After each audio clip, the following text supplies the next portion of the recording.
एक एक योनि के अंदर अरबों अरबों जीव हैं। वो अरबों अरबों जीव आप अंदाजा इसी बात से लगा लीजिए, इस धरा के ऊपर 800 करोड़ तो मानव हैं, और कितने जीव होंगे। जितने आप ये मच्छर अपने आंखों से देखे होंगे, कितने करोड़ों करोड़ हर रोज मार दिए जाते हैं। आप इसी बात से सोचिए, कितने वृक्ष जंगलों के अंदर जा करके देखोगे आप तो पता चल जाएगा कितने कितने प्राणी पृथ्वी के ऊपर हैं। अंदाजे से बाहर की बात होती है, लेकिन वहाँ प्रत्येक जीव की गिनती होती है, प्रत्येक जीव का रिकॉर्ड होता है। उसमें परमात्मा कोई छेड़छाड़ नहीं करता। जीव कर्म के अनुसार चलता है, भाव के अनुसार बढ़ता है, भक्ति के अनुसार चढ़ता है। जब जीव बार बार ये भक्ति का बीज अगर दिमाग के अंदर पैदा करेगा और बीज बोएगा तो पता चल जाएगा कहाँ पहुँचना है, किस प्रकार से उठना है, कौन सा हमारा रास्ता है, क्या हमारी मंजिल है। जब आप संतों को देखोगे एहसास हो जाएगा, संतों के नज़दीक जाओगे पता चल जाएगा कि इन्होंने क्या पाया है, हमने क्या खो दिया। बहुत से बुजुर्ग लोग जो बैठे हुए हैं वो समझ सकते हैं इन वस्तुओं को, जो मैं बोल रहा हूँ इन बातों को, कि हमने व्यर्थ ही जीवन गवा दिया। संसार के अंदर खो करके, विषय वासनाओं के अंदर खो करके, काम क्रोध के अंदर खो करके हमें कुछ नहीं मिला।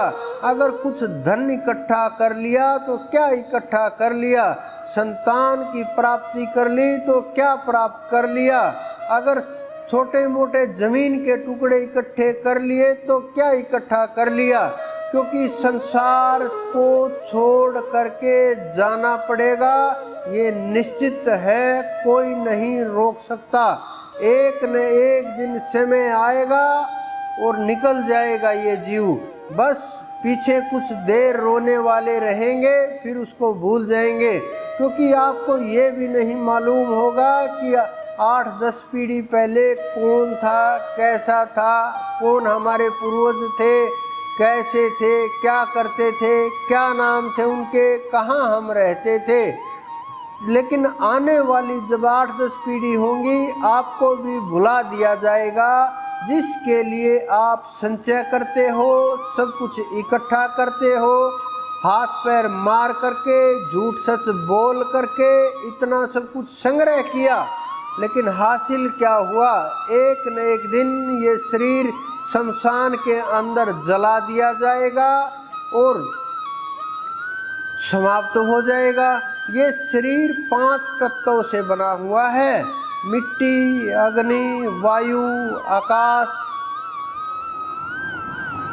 ये जो तत्व हैं एक एक करके ये शरीर के अंदर निकलते रहते हैं। जब मृत्यु होती है सबसे पहले जो छोड़ता है वो वायु तत्व छोड़ देता है। जब वायु तत्व छोड़ देता है उसके बाद आप देखोगे कि एकदम से श्वास गायब हो गया। श्वास निकला तो पता चला कि हाँ प्राण ऊर्जा चली गई, ये तो शरीर छोड़ करके चला गया। फिर क्या हुआ, फिर धीरे धीरे वो जल सूख जाता है। जल सूखने के बाद फिर जो बचे हुए 3 तत्व होते हैं वो भी धीरे धीरे निकल करके समाप्त हो जाते हैं। फिर धीरे धीरे जो अग्नि तत्व है वो शांत हो जाता है, क्योंकि जल तत्व सूखने के बाद अग्नि तत्व क्या बचता है, कुछ भी शेष नहीं बचता। फिर जो मिट्टी तत्व होता है वो समाप्त हो जाता है। आकाश तत्व है वो आकाश में मिल जाता है।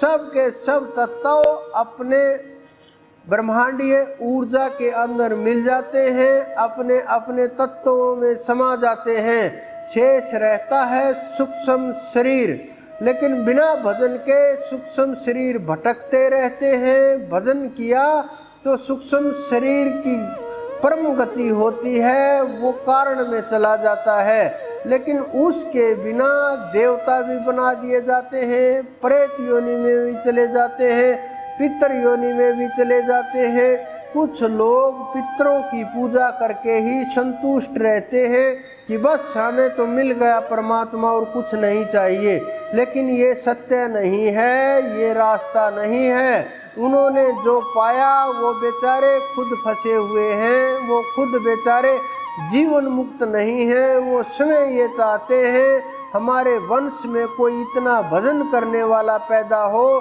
साधना करने वाला पैदा हो कि जीव को उठा करके और उस परम तत्व तक ले करके जाए और हमारी भी गति हो जाए, इस योनि से हम मुक्त हो जाएं।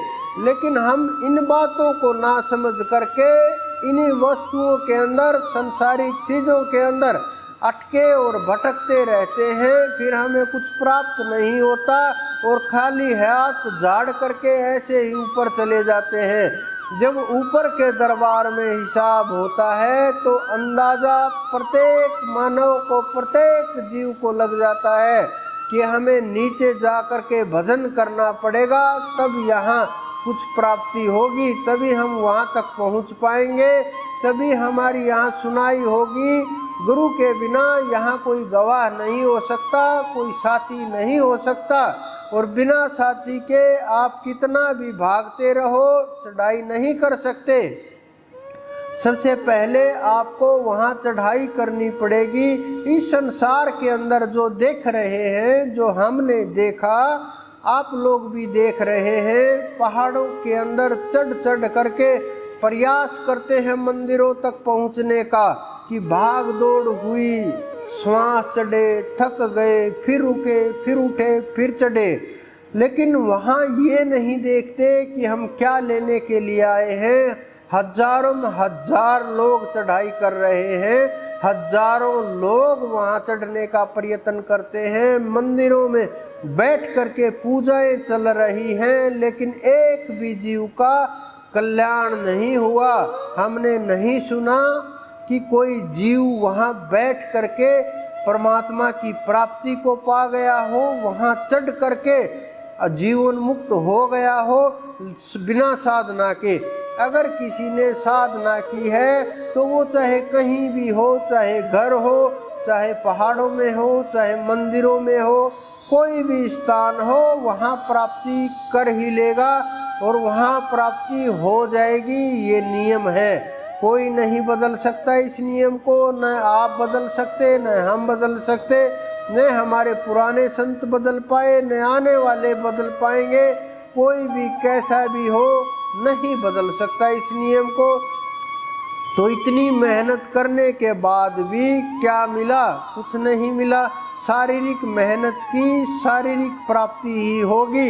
अगर मानसिक मेहनत करोगे, मन को काबू में करोगे, विचारों को काबू में करोगे और प्रत्येक शब्द का ध्यान रखोगे कि हमारे अंदर क्या जा रहा है, बुद्धि में क्या जा रहा है, कहीं इधर उधर की चीज़ें तो ना घुस गई, कहीं अंदर में नेगेटिव थॉट्स तो ना घुस गए, कहीं वासनात्मक विचार तो ना घुस गए, कहीं संसार की बातें तो ना घुस गई। हमें क्या करना है, कैसे भक्ति करनी है, कितना समय उस साधना के ऊपर लगाना है, कितना सावधान रहना है, किस प्रकार से हमें साधना करनी है। बहुत से लोग साधना को नहीं समझ पा रहे कि साधना कैसे करनी है। मैं बार बार प्रयत्न करता हूँ आप लोगों को समझाने का। कुछ लोग समझ करके भी उन चीज़ों से भाग रहे हैं। वो समझते हैं कि ये भी चलता रहेगा और साथ साथ में संसार भी हो जाए और ये बाहरी क्रियाएं जो हम करेंगे इनसे और ज़्यादा स्पीड हो जाएगी। ऐसा नहीं है। जो स्पीड होगी, जो साधना होगी, वो आपके सांस के द्वारा होगी, ध्यान के द्वारा होगी, नाम के द्वारा होगी, चक्रों की ऊर्जा जो जागृत होती है उसके द्वारा होगी।